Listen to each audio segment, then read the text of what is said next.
Seu coração te leva para qual direção?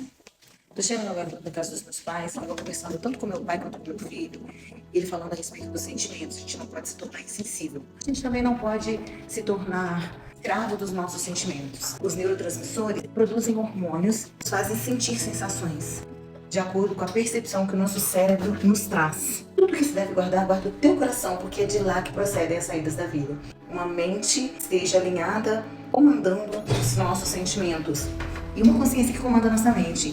Dessa forma, o nosso comportamento estará alinhado e a gente consegue equilibrar um comportamento elevado. Assim, a nossa vibração e a nossa realidade vai ser conforme é a vontade de Deus. Cristo em nós, a esperança da glória. O método científico neurofrequencial que eu criei depois de 20 anos de pesquisa, eu ensino você a alinhar sua mente, sentimentos e comportamento com a sua consciência e assim chegar à estatura do varão perfeito, a mente de Cristo.